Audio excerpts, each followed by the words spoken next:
तो स्वागत है सब कियो के फेर से मैथिली के काल्हि हम कवि परिचय पढ़ेलहुँ रामलोचन शरण और आइ दोसर भाग जे गद्य खंड अछि रामलोचन शरण जी जे लिखने छथि मिथिलांचल सांस्कृतिक सीमा एहि पाठ के लऽ कऽ हम अहाँ सबके समक्ष आबि गेल छी।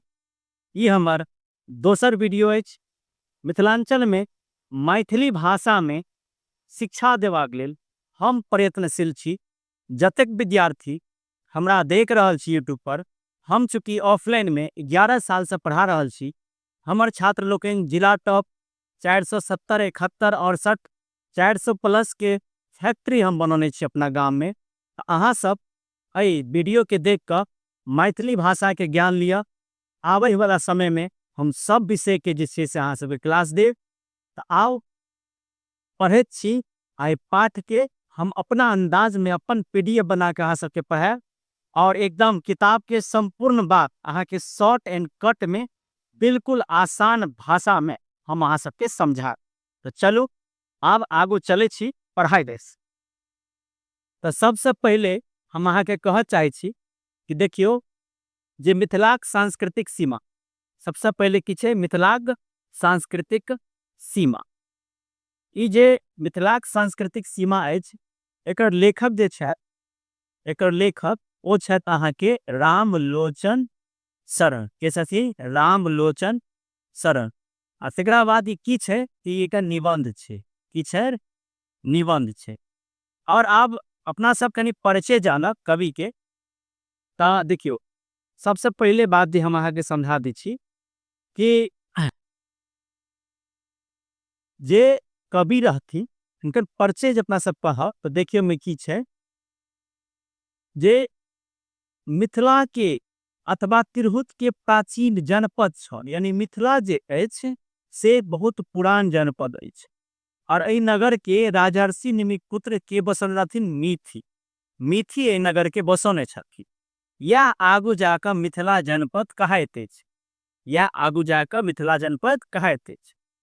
सरल भाषा में जे कहल जाए तो मिथिला जे अछि से बहुत पुरान सभ्यता आ संस्कृति अछि। मिथिला जे अछि से बहुत पुरान सभ्यता आ संस्कृति अछि और ई राजा मिथी के नाम से जानल जाइत अछि। तो पहला जे छै पैराग्राफ तेमे एतेक जानकारी छै कि मिथिला जे छल से जनपद छल तिरहुत जकरा कहल जाय छै पुरान नाम। और एहि नगर के राजर्षि निमिक पुत्र मिथी बसौने छथिन जे आगू की कहाइत छै तो मिथिला जनपद कहाइत छै। और अतेक यहाँ के पहला पैराग्राफ के अछि। अब दोसर पैराग्राफ में देखियो की कहल जा रहा है कि पुराण के अनुसार पुराण के अनुसार विष्णु पुराण जे छै ओ मिथिला के बारे में कहैत छै कि 96 कोस एकर लंबाई अछि आ 16 योजन एकर चौड़ाई अछि। यानी 96 कोस लंबाई आ 16 कोस चौड़ाई यानी 1 योजन बराबर होइ छै 4 कोस। 1 योजन बराबर कते होइ छै 4 कोस। तो अहाँ बुझ सके छिए कि 24 योजन मने मिले 24 चुके 96 यानी कोसी सर गंडक धरि 24 योजन लंबाई छै जे कते छै 96 कोस। आ गंगा से हिमालय धरि जे 16 योजन छै से कते छै 64 कोस चौड़ाई छै। यहाँ के एग्जाम में एकदम पूछत। तकरा बाद अहाँ देखियो कि अहाँ के मिथिला नदी के रूप से विष्णु पुराण के हिसाब से चौहद्दी कहत लिखली। उत्तर में छै हिमालय, दक्षिण में छै गंगा नदी, पूर्व में कोसी नदी और पश्चिम में गंडक नदी। यानी चारों नदी के नाम याद रखा। उत्तर में हिमालय, दक्षिण में गंगा, पूर्व में कोसी और पश्चिम में गंडकी नदी। ई नदी अछि मिथिलांचलक सीमा जे कहैत छियै से। आब तेसर भाग में चले छियै अपना सब। तेसर भाग में की छै तो देखियो तेसर भाग में कहै छथिन कवि जे साहित्य आ ग्रंथ में मिथिला। साहित्य आ ग्रंथ में मिथिला। तो साहित्य आ ग्रंथ में मिथिला के देखियो आईने अकबरी जे कि अकबर के काल में लिखल गेल छले। कोन काल में? अकबर के काल में। एकरा लिखा वाला के नाम छले अबुल फजल। की नाम छले? अबुल फजल। अबुल फजल जी कहलखिन तिरहुत सरकार के सीमा जे छै से आईने अकबरी में सेहो वर्णन कैल गेल छै मिथिलांचल सीमा के बारे में। आ चंदा झा जिनकर पूरा नाम चंद्रनाथ झा छले ओ अहाँ के मिथिला के लेल रामायण में मैथिली भाषा में रामायण के रचना केने छथिन। मैथिली भाषा में रामायण के रचना करै छथिन। हुनका अनुसार गंगा, कोसी, गंडक, कमला, त्रियुगा, बागमती ई सब नदी से अपन सबके जे मिथिलांचल अछि ओ घेरल अछि, मतलब चारू कात ई नदी सब बहैत छै। सरल भाषा में बुझियौ तऽ मिथिला बहुत नदी से घेरल क्षेत्र अछि, शिक्षा आ संस्कृति के केंद्र अछि, और ई एकदम प्राचीन अछि। मिथिला के सभ्यता, मिथिला के संस्कृति, मिथिलाक्षर ई सब बहुत प्राचीन छल और तकर केंद्र मिथिला छल, बुझलहुँ।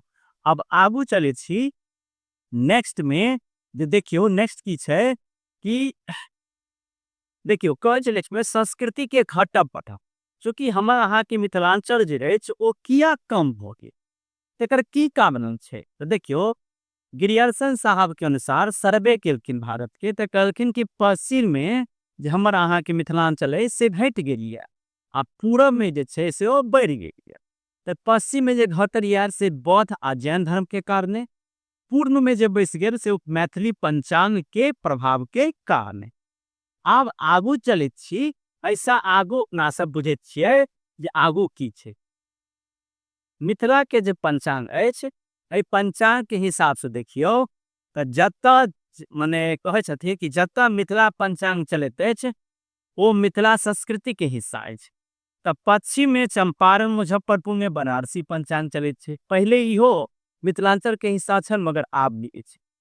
पूर्व में पूर्णिया से लऽ कऽ संथाल परगना तक मिथिला पंचांग चलै छै, तै पूर्व दिस मिथिला और मिथिलांचल के जे क्षेत्र अछि ओ बढ़ गेल आ पश्चिम दिस घट गेल। तकरा बाद आगू चले छी अपना सब, आगू छै ऐतिहासिक कारण। की छै? ऐतिहासिक कारण। तो देखिए ऐतिहासिक कारण में की छै बतबै छी अहाँ सबके। वैशाली जे नगर अछि, जखन वर्तमान में मुजफ्फरपुर मानल जाइ छै, एठाम जैन धर्म के जे महावीर स्वामी जी रहथिन हुनकर जन्म भेल रहे, आ बौद्ध धर्म के सबसे पहिल जे प्रचार प्रसार भेल छलै सेहो एहिठाम भेल छलै। वैदिक संस्कृति, चूंकि जैन धर्म और बौद्ध धर्म गेला के बाद जे हमर अहाँ के वैदिक धर्म छल, जेमे कर्मकांड बहुत रास चीज छलै, ई लोग के बड़ भारी लगै छलै, तैं लोग जैन धर्म तरफ और बौद्ध धर्म तरफ प्रभावित भ गेलखिन। जैन धर्म से और बौद्ध धर्म से विशेष प्रभावित भ गेलखिन, और एहि कारणे हमर अहाँ के जे वैदिक संस्कृति छल से बिल्कुल विलुप्त भ गेल।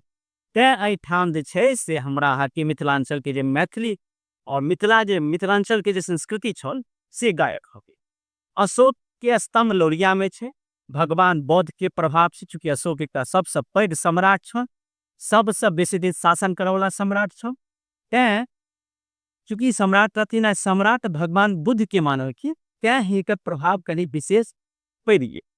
और सरल भाषा में जो बुझी तो मिथिला पश्चिम में संस्कृति कमजोर के कारण भेल बौद्ध आ जैन धर्म के प्रभाव, अब पूरब दिशा में जो संस्कृति फैलल तेकर कारण रहे शिक्षा, संपर्क आ पंचांग के परंपरा। तो हमरा अहाँ के जे पूरब दिस हम अहाँ किया आगू बढ़लिए, तो हमरा अहाँ के जे शिक्षा और संपर्क पूर्व के लोग सब बेसी मिलल, तैं हम अहाँ अपन क्षेत्र के आगू बढ़ा पेलिए। मगर पश्चिम में बौद्ध धर्म के प्रचार से वैदिक संस्कृति के अंत में, तकरा बाद भगवान बुद्ध के प्रभाव एलन, और पंचांग ओतऽ सेहो नहीं बनारसी पंचांग चलै छल, एहि के कारणे पश्चिम में हम अहाँ ओतेक जे छै से आगू नहीं बढ़ि पेलहुँ। आब तकरा बाद की छै तो देखियो अंतिम में ई छै कि आइ ते की स्थिति अछि, में चूंकि हिंदी छै भ गेल, लेकिन हम अहाँ के कहै छी आइ आजुक, आज नहीं कहबै की कहबै आजुक स्थिति। आजुक स्थिति में की कहै लेखक कि सब समाज अपना संस्कृति के बचाव में व्यस्त अछि, मिथिला के लोग सेहो अपना संस्कृति के रक्षा करैत, ई लेखक कहै छथिन। मगर आजुक जे लोग अछि, 2 दिन दिल्ली जात उम्हर से जे अबैत छथिन ओ सब, तो कहता मेरे को तेरे को, बुझे छिए ना, तो मतलब बिल्कुले मिथिला और मैथिली से कनिको प्रेम नहीं। हमरा हिंदी सेहो बाजा अबैया, हम अंग्रेजी के सेहो शिक्षक छी, मुदा मिथिलांचल के धिया पुता के अगर जो पढ़बा के छै, पढ़ावे के छै, तो सबसे पहले हमर अपन मातृभाषा की, तो मातृभाषा के रक्षा लेल, मातृभाषा के प्रचार प्रसार के लेल और मातृभाषा से प्रेम के लेल सबसे पहले हमरा अहाँ के त्रिभाषा सिद्धांत रहे एकटा, ताई में आगू चैप्टर में सब पढ़ब तो मातृभाषा सबसे पहिल भाषा होय छै जे हम अहाँ अपना माय के कोख से निकलला के बाद धरती पर सीखैत छी। और इस सरल भाषा में आज सब जग लोग अपन संस्कृति के बचा रहल अछि। मगर मिथिला के लोग अपना संस्कृति के बिल्कुल बिसरि गेल छथिन। तैं जे छै से मिथिला के लोग के सेहो एहि दिशा में प्रयास करे पड़त।